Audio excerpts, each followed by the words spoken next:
Yeah, you got it.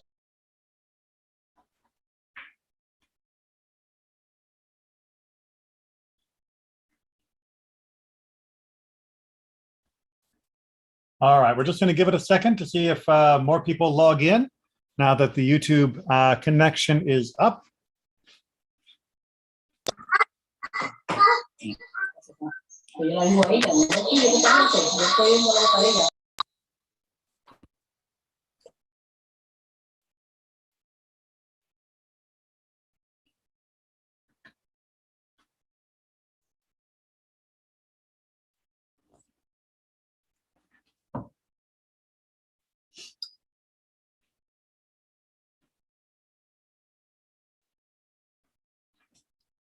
All right, that's, I think, a reasonable enough cushion for having people connect. So let us go ahead and get down to work. We are looking at Mishnah Chullin, of course, but we are starting chapter 6. And conveniently, chapter 6, much like chapter 5 and chapter 7 later, is going to cover a nice single topic. There will be a few digressions, of course. That's just how Jewish study goes. The mind immediately makes connections, but we stay mostly on topic today. We'll see. In our own conversation, of course, it might move a little bit more farther afield. Now, the topic for chapter 6 is the covering of blood by dirt. And that probably sounds a little weird. I have lamented, although taken some comfort, that in the modern world, most of us are not familiar with the hands-on nitty-gritty mitzvot of the process of shrita, of slaughtering. And this is one of them that I think most people would find unfamiliar because they've never slaughtered an animal, and also are probably grateful, like me, that they don't need to perform this particular mitzvah themselves. This is also going to be a commandment or a mitzvah that is not often observed in the modern world. As we'll see, the particulars of the animals of which it involves renders it less common in many circumstances. That is to say, among the mammals, we'll see that it does matter for birds quite a lot. With that in mind, there's really no better introduction than just jumping into it. I will point out, however, just for those looking, that my background is a coincidental overlap between today's study of Parashat Truma, where we talked about the soil that was used as part of the Mizbeach of the altar. And for tonight's discussion in Chullin, we're going to be talking about dirt being poured on top of blood as well. So it worked out rather nice that I got to use the same background for both topics. Okay, so chapter 6, Mishnah number 1. Let's get this on the screen, ready to go. Oops, and you know what? Look at me. I'm forgetting that we've been using our English version. Let me just open that up. Oops, I meant to open that in a new screen, but we can just do that, and boom. All right, so conveniently we get the introduction shorthand for a reference back to the book of Leviticus from chapter 17. And if any Israelite or any stranger who resides among them hunts down or traps an animal or a bird that may be eaten, he shall pour out its blood and cover it with earth. So we know a wild animal that needs to be trapped, we pour out its blood and we cover it with earth. What does that mean? How does that work? Well, that is the whole point of our chapter for today. The law of covering up the blood applies both within the land of Israel and outside it, both during the existence of the temple and after it. Now, this is a very common type of phrase, although it can be different in different parts, where we clarify if a mitzvah is location bound, meaning only relevant within the land of Israel. This one is not, meaning it applies no matter where we live, or whether it is time bound to the existence of the temple, and this one is not. Again, when the temple stood and after the temple, this is still a mitzvah. Now, the reason for this is that this is a personal mitzvah. It is not a mitzvah of sanctity, meaning connected to a ritual that has some connection to the temple. And it is not a mitzvah that is bound to the soil, to the land of Israel in particular, but as we'll see, to dirt in general. Part 3, it applies to unconsecrated animals, but not consecrated animals. Now, as Rabbi Kolp points out, of course, it can't apply to non-consecrated or to consecrated mammals, because as we have already, as we will see in just the next line, it is only applicable for wild mammals, meaning non-domesticated species, things like deer. And since deer are never consecrated as sacrifices, of course, it can't be true for them as a consecrated offering.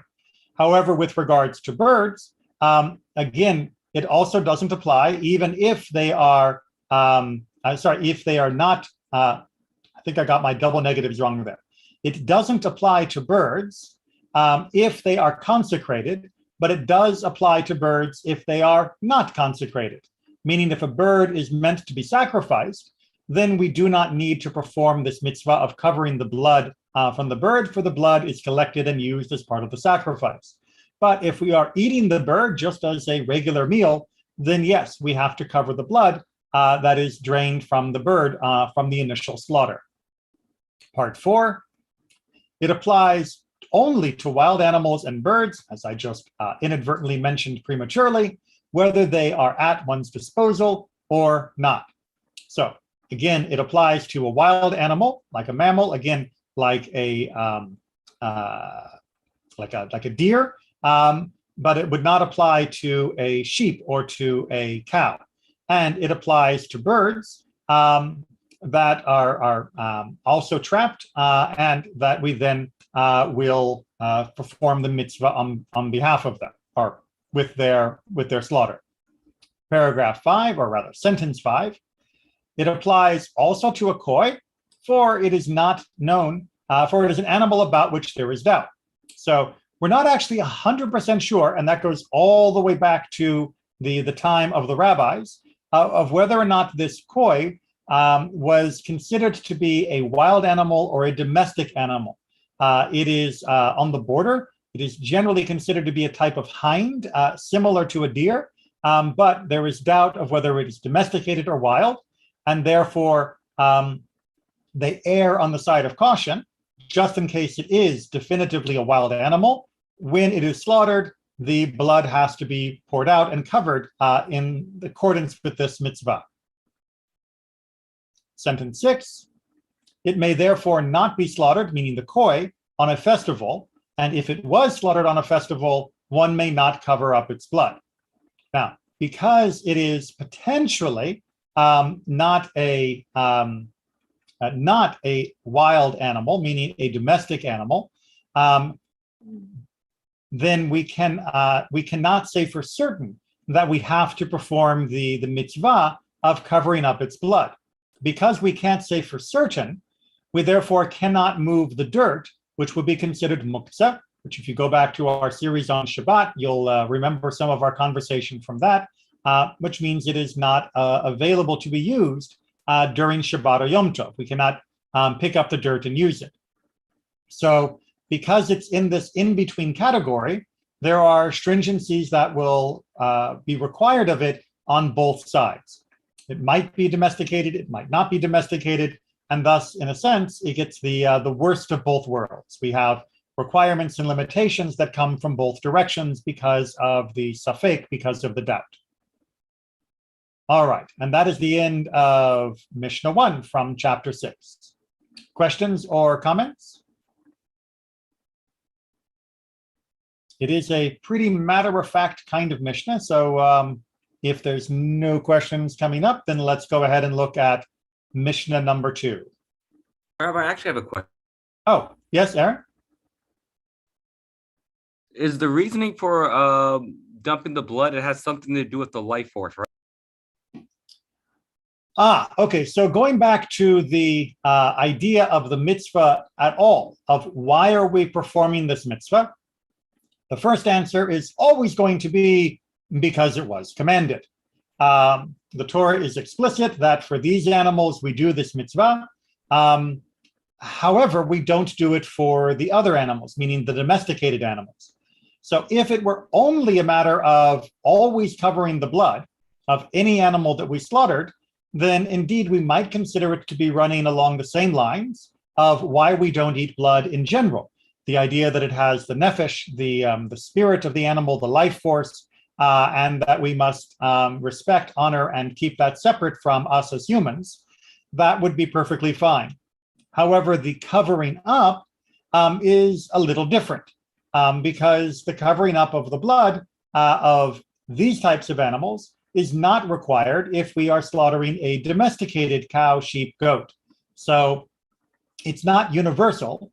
And since the idea of the life force of blood would be a universal concept, it's harder to use that as a justification for this particular mitzvah. The other explanation that I have heard is a more practical one, if you will, which is that many times the slaughtering would take place near the site of the original trapping, that you would go out and you would find the snare that had caught the bird or caught the deer, and you would slaughter the animal there. And this was a way of both marking the slaughter where you were, of also properly burying, if you will, the animal out in the wild where it came from. It may also have had some effect on good animal husbandry of the wild, of trying to cover up the scent of the kill, perhaps also to prevent more predation. You would not want to attract a wolf or a lion, which roamed freely in the hills of Israel in the time, by the scent of the kill. So this may have also been a very useful clue. But it could also be simply a matter of showing respect. A domesticated animal that had been raised and tended from birth in order to eventually be slaughtered has already been shown a certain amount of respect by the way they were being raised in a proper and humane way. Whereas an animal that is trapped is being taken from a non-domesticated life and brought into this domesticated world through the act of slaughter, and burying its wildness, if you will, as a sign of respect, may also be hinted at in this distinction between the wild and domesticated animals. But as the Torah does not give us an explicit explanation, we are left with midrash and commentary, all of which are, shall we say, optional of whether we find them compelling. But whether we find the explanation compelling or not, the mitzvah remains a mitzvah, and it is there to be observed. Okay, Mishnah number 2. If a person slaughtered a wild animal or bird, meaning we're continuing the topic of chapter 6, and it was found to be treifa. Remember that we talked about treifa being an animal that after having been slaughtered correctly has some other disqualifying problem. Or if he slaughtered it as an offering to idols, or if he slaughtered that which was unconsecrated inside the sanctuary, or that which was consecrated outside, or if he slaughtered a wild animal or a bird that was condemned to be stoned, Rabbi Meir makes him liable to cover up the blood, but the sages make him exempt. Now, this may sound very, very familiar because indeed, as Rabbi Kolp points out in his commentary, this was the topic of chapter 5, Mishnah number 3, that we had a number of different situations where an animal was being slaughtered, but the slaughter was inefficacious of transforming it into food. The animal may be dead, but it has not become acceptable food because it was either slaughtered in the wrong place, the animal itself was improper because of a treifa condition, or any of the other issues that are mentioned here. So the question is, if we're slaughtering it and it's not really going to become food, do we still have to perform the mitzvah of covering up the blood? Is it, as Rabbi Meir seems to be arguing, dead is dead, and therefore we still have to cover up the blood? Or is it, as the sages appear to be arguing, that the original mitzvah was stated within context of the slaughtering for eating, and if this cannot be eaten, that we are therefore not under obligation to cover? And indeed, the sages do appear to win this particular argument, that this is not food at this point, And since the mitzvah was quite explicit from the book of Leviticus that it was for eating, and these cannot be eaten because of the errors in their slaughtering, therefore, this is not something that needs to be covered. Rabbi, Yes. 5.3, they reached the opposite conclusion, right? That it's not Correct. In 5.3, it was a different situation because the explicit mention of eating wasn't involved in the argument back in 5.3.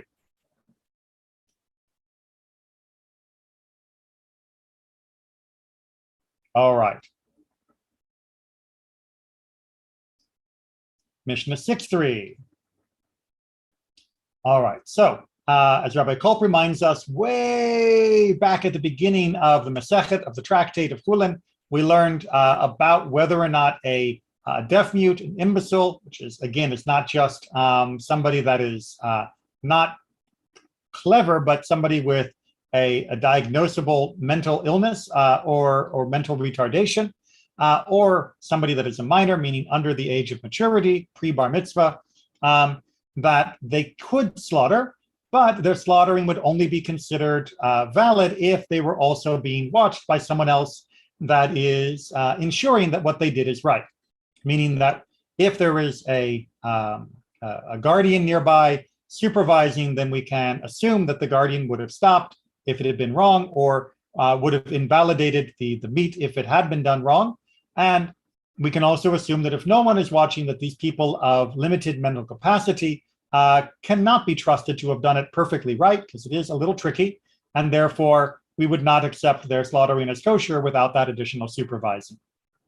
Now, what happens with regards to our topic when we deal with someone of that similar status?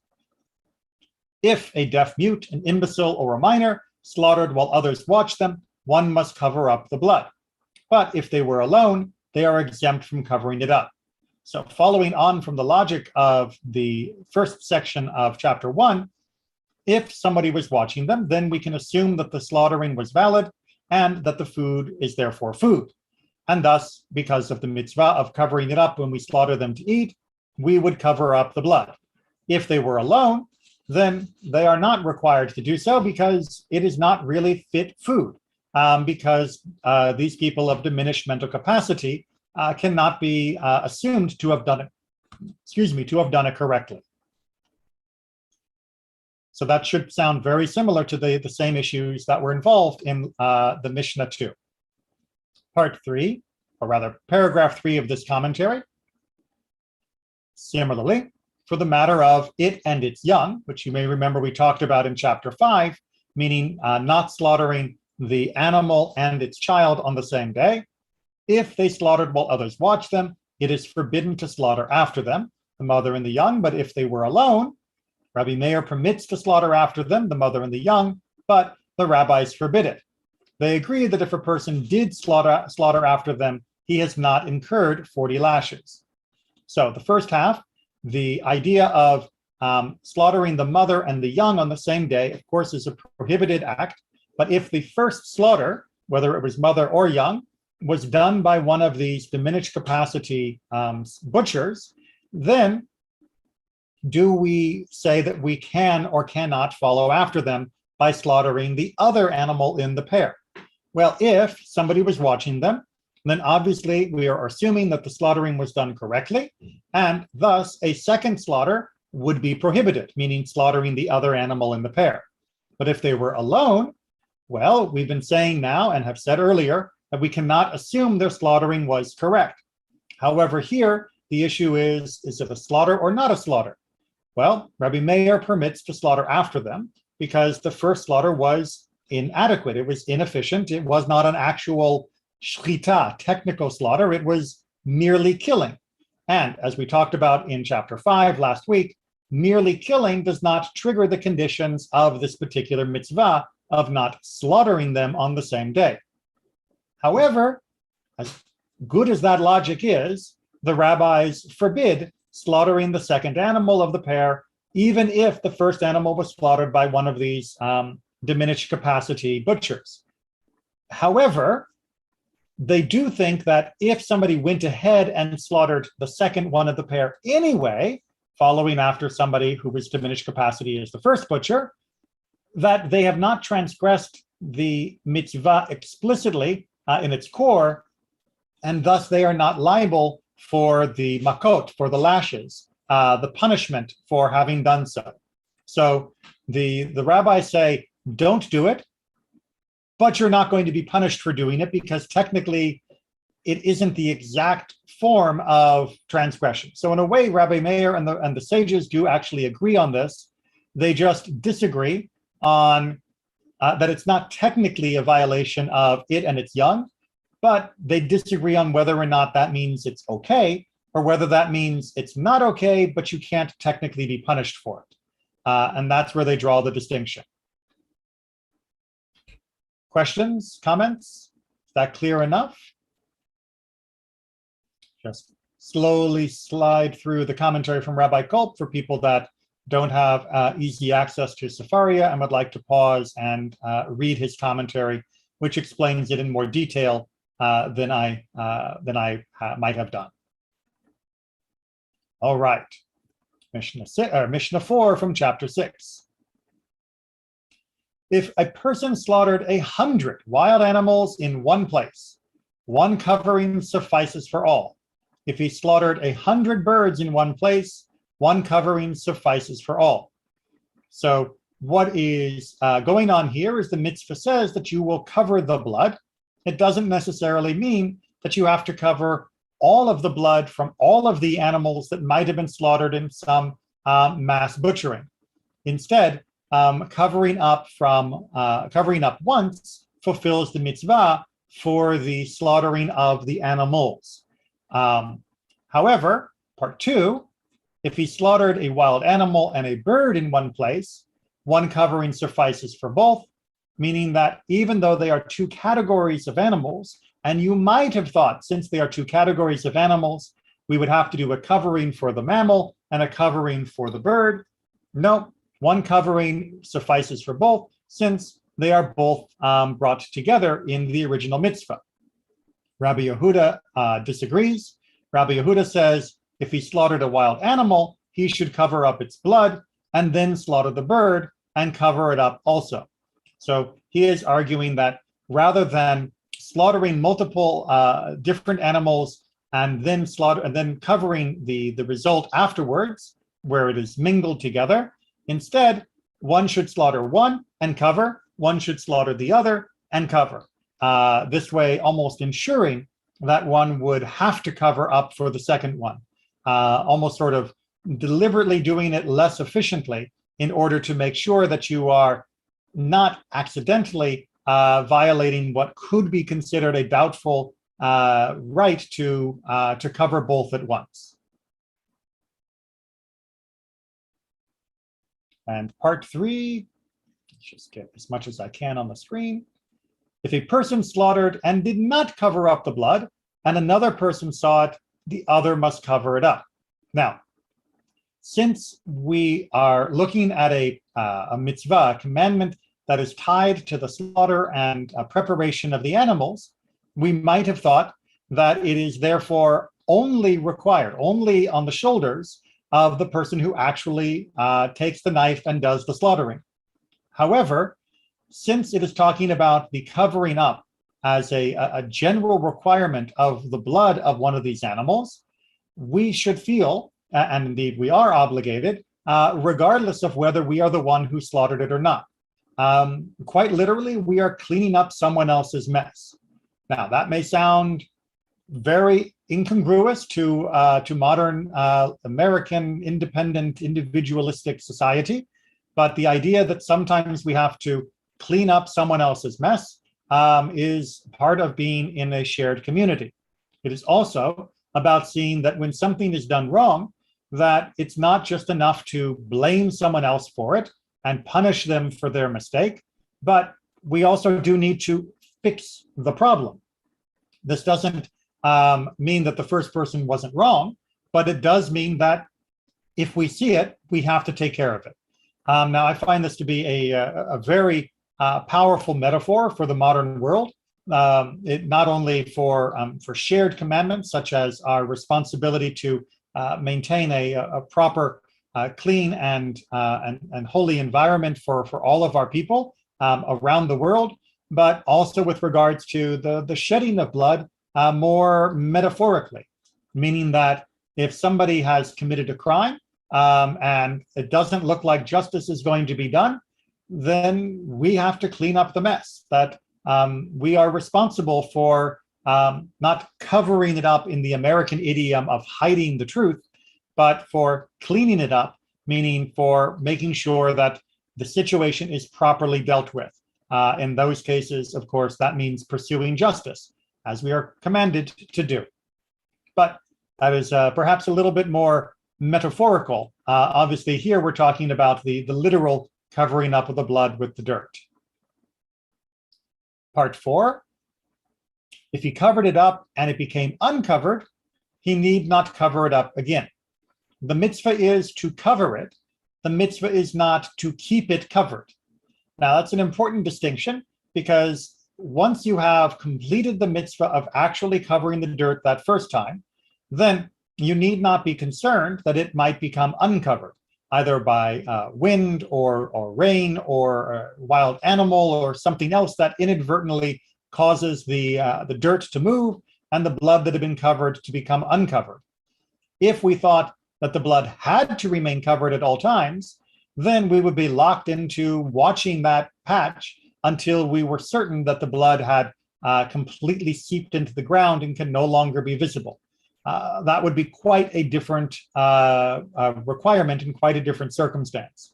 So once you have done it correct, if it becomes uncovered, you are no longer responsible. This, by the way, also holds true, provided you have done everything as appropriate and as correct as you can. If the candles of Shabbat, for example, blow out or are extinguished, by some completely accidental, inadvertent means, you are not required, and indeed are forbidden once Shabbat has begun, to relight them. And you are still considered to have done what you should have done in lighting them in the first place. Even if they didn't burn very long, you are still thought to have fulfilled the mitzvah. The mitzvah is to light them. The mitzvah is not to ensure that they burn long enough beyond taking the normal steps and precautions, meaning having enough oil or a large enough candle. We don't use birthday candles for Shabbat, for example, and making sure it's not in a unnecessarily windy or drafty place, making sure the cats can't get to it, et cetera, et cetera. We take proper steps to make sure it doesn't blow out. But if something does happen, it happened. And we nevertheless still perform the mitzvah correctly when we first lit them. And if we get to part 5, we can see that indeed it isn't about accidents. If the wind covered it up, he must cover it up again, right? That if the wind comes and blows dirt onto it, while that technically fulfills it, if it becomes uncovered again, we would not say, well, it got covered once, so just like part 4 said, once it's covered once, I don't have to worry about what comes next. No, since there was no actual human agent who covered it the first time, it does not count as having been fully covered in performance of the mitzvah. So therefore, even though if the wind covered it and it remained covered, you would technically be off the hook, you should go ahead and recover it if it becomes uncovered, because it needs the human agency. It needs us to actually perform the commandment, not merely luck into it. That ultimately is where we are aiming for all of the commandments. Not that they be accidentally performed, but they be performed with intention, with kavanah. And of course, that is because the commandments are meant to be transformative to us. And it is only through our mindful performance of them that they can truly have the greatest effect on that transformation of our soul. Questions or comments about Mishnah 4?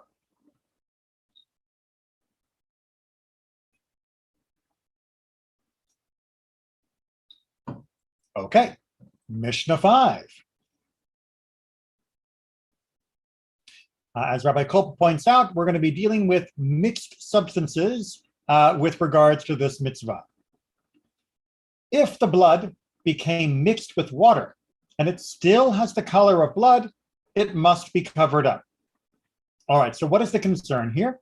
Well, the concern is, or rather the possibility is that if I have mixed the blood with the water, either because there was an accident, it got poured in accidentally, there was especially heavy rain all of a sudden, whatever the case may be, that if when I look down at it, it still looks like blood, then that means that it is now still considered as blood and it needs to be covered up.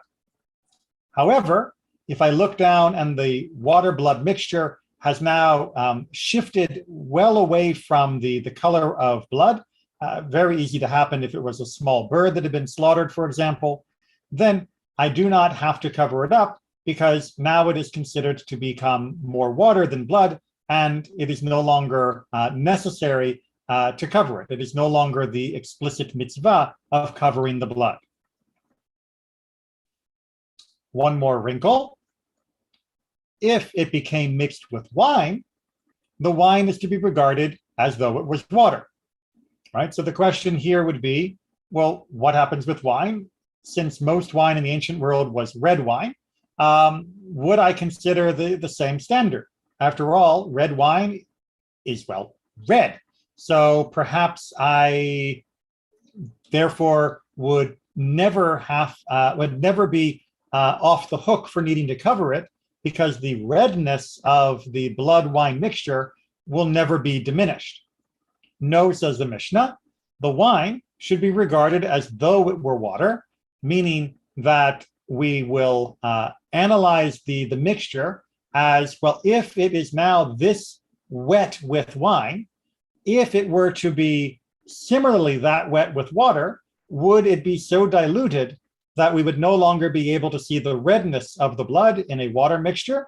If so, then no, we do not need to cover it. If yes, it would still be red, even if it were water, then yes, we still need to cover it. So we have to do a little mental calculation in order to properly assess whether we are required to cover or not. Aaron, you have your hand up? Yeah, it seems like they'd have to be kind of guessing quite a bit in that scenario. Well, yes. I mean, I won't say guessing is quite the right word. You would have to be basing it off experience of mixtures. This was not meant to be something that would be completely bizarre. Like I said, you could be out having gathered in your traps during the rain, and as the rain and the blood mix, you would come to be able to spot what counts as too diluted and not too diluted. And then when you drop a similar amount of wine, you'd be able to make a reasonable estimation of whether or not it was mixed enough or not. But yes, the rabbis were not always looking to break things down into a perfect measured proportion. They often relied upon what does it look like and what does your experience tell you in order for people to be guided in how to fulfill the commandment. So was the person making this guess on his own experience, or would he have to find a local rabbi? So great question, and I'll try to restrain my glee at going off on the digression. The short answer I can give, I'm really fighting myself here, is that for much of our history, rabbis were not readily at hand. If you were out, like I said, bringing in your snares with a bird in it, chances are that you would slaughter it right then and there. And let's say, for example, that you accidentally nicked your wineskin while you were doing so, and it pours out, you're very unlikely to be able to run back to the city, find the rabbi, drag the rabbi back out to the spot, show him the mixture, and expect that it's still going to even be liquid by that point. Let alone whether or not you'll be able to find it. But there's a very high chance that it will have already soaked into the earth and it will be impossible to know. So for this, as well as for numerous other commandments where you might hope for rabbinic guidance, chances were you had to rely on your study. One of the reasons why Judaism has encouraged popular study throughout our history is for precisely that reason. That, yes, on certain edge cases, sometimes it is helpful and even essential to get a rabbinic ruling because it is something that requires much greater knowledge and experience of the implications. Nevertheless, the large majority of Jewish life should be able to be handled by a person who has put in even a medium amount of effort to try and learn the commandments and how to observe them. Nowadays, a lot of people seem to think that medium effort would be like incredible effort, but really that's not that much. Coming to a Mishnah class, for example, studying Torah, even in the modern world, enjoying some of the many benefits we have of podcasts that discuss halakha, there are so many ways to learn the basics of all of the mitzvot. Just a good read through of Sefer HaChinuch, which has been around for a few hundred years and recently in good translation to English, will get you the basics on most commandments, enough that you at least know which questions you need to ask to know more, especially if it's something that you come across often in your life. So rabbis were not always on hand. Rabbis were break in case of emergency. They were the fire alarm that you pulled. They were not somebody that you would contact for every single question on Jewish law. You were supposed to be, as a knowledgeable, active Jewish person, able to navigate the normal twists and turns of life because you had learned, because you had studied. That was the whole point of our literacy. That was the whole point of our constant study of instituting public education before any other instance that I've seen. It was precisely to equip the individual to be able to make these determinations. After all, we may think, sorry, I think I am going on a bit longer than I expected. We may think, well, with this idea here of mixing wine and blood and the coloring and all of that, I may want a rabbi to help me, but chances are the same people who are wondering that don't wonder if they have to pick up the phone and call the rabbi when they're in the middle of a conversation and someone says, did you see the news? And they need to immediately ask the rabbi, wait, if I say this, does it count as Lashon Hara? If I say that, does it count as Lashon Hara? Most of us feel perfectly equipped to make ethical decisions on a day-to-day basis, many of which, by the way, need more study and learning, and people take far too casually.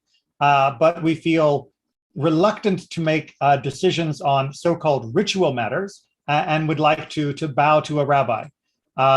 Both are the same. Both require study and learning, and both require additional knowledge. And if we make mistakes, we do tshuva, and we learn in order to prevent it in the future.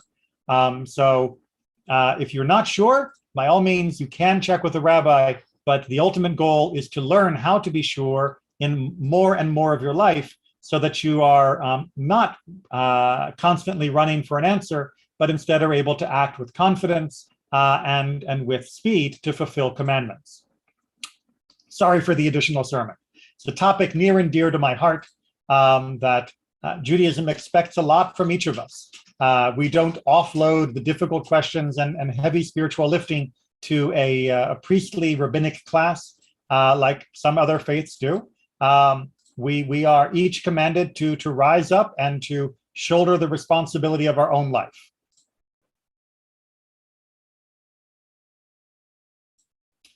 Part 4. If, meaning still the blood, if it became mixed with the blood of a beast or with the blood of a wild animal, it is to be regarded as though it was water. Rabbi Yehuda says, blood does not annul other blood. All right, so as I mentioned way back at the beginning, blood from a domesticated animal does not need to be covered. So the question is, if I have blood from a cow and I have the blood from a deer and they mix, do I need to cover the blood from the deer or not? Because it's been mixed. And the ruling again is that we follow the same standard as though it were water. If this much water mixed with that much deer blood, what would the ruling be? Therefore, if this much cow blood mixed with deer blood, the ruling will be the same.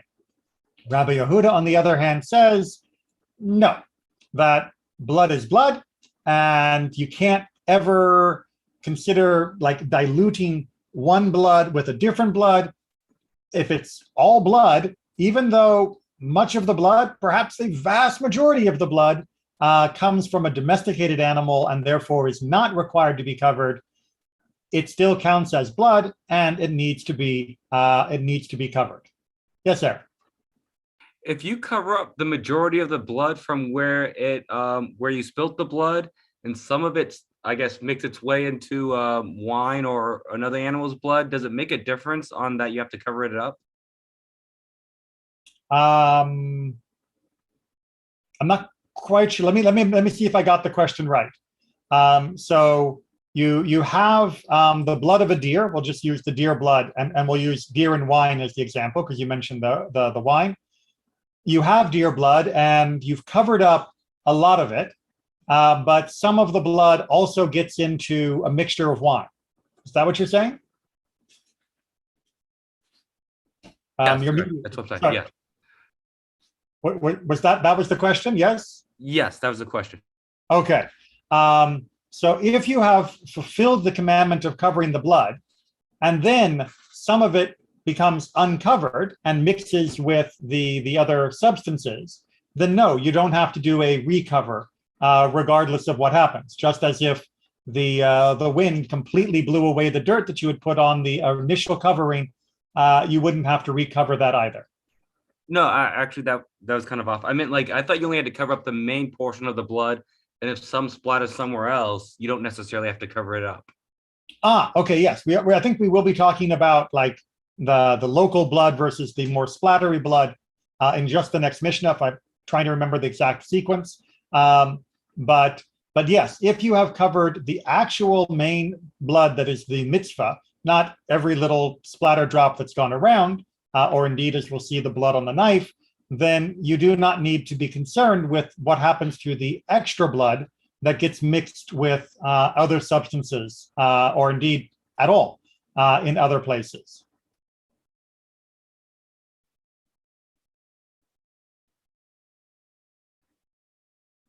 All right, and 6.6, which is indeed on topic for what you were just talking about.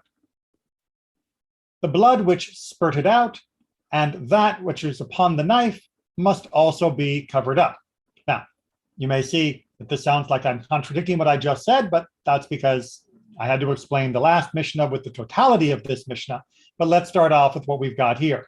So according to the Talmud and the further elucidation of this idea, this is a question of if there is no main blood that comes out. Again, think like a very, very small bird.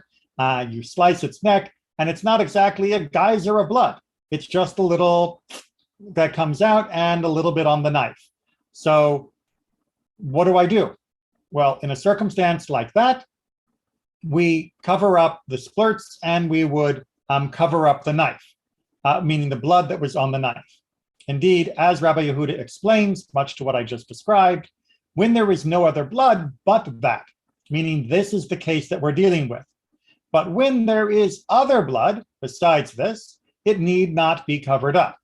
Right? So Rabbi Yehuda limits this and indeed seems to win the day by saying, yes, and we only need to worry about the spurts in the knife when there is no other main deposit of blood. If there is a main deposit, the main outpouring from that initial slaughter, then that's all that needs to be covered. We don't have to hunt down every other speck, and we don't need to worry about what's on the knife. And indeed, that is the compilation understanding that is accepted. Oh, too far. 6.7. I always like to, come on, show the number first before we move on.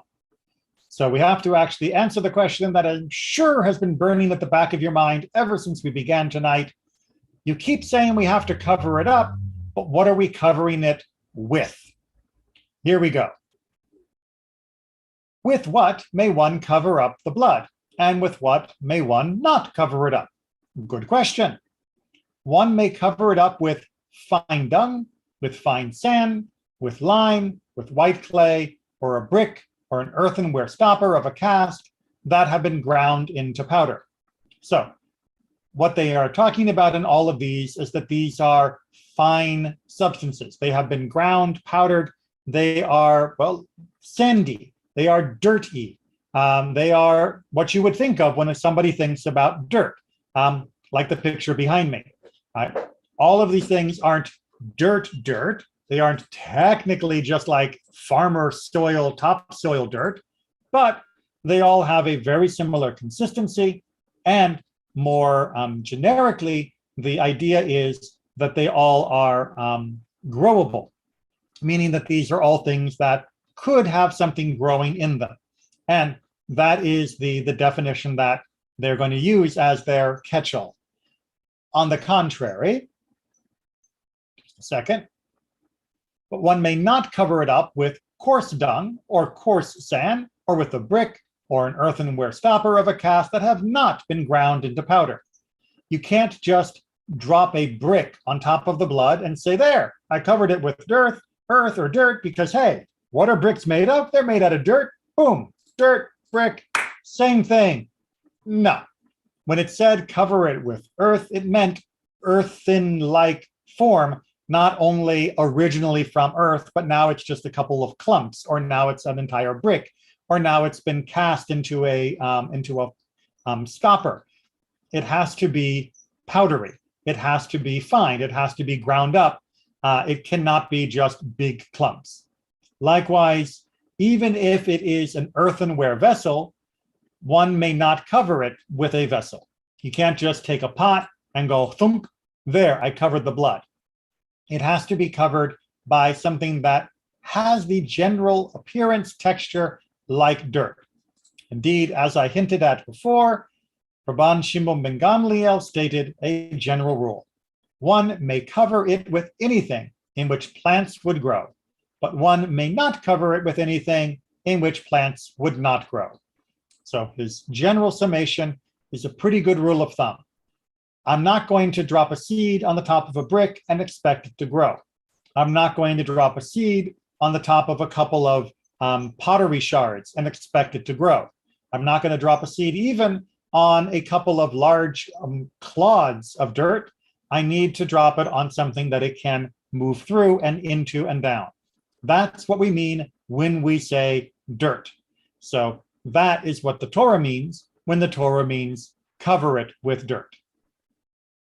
Questions or comments?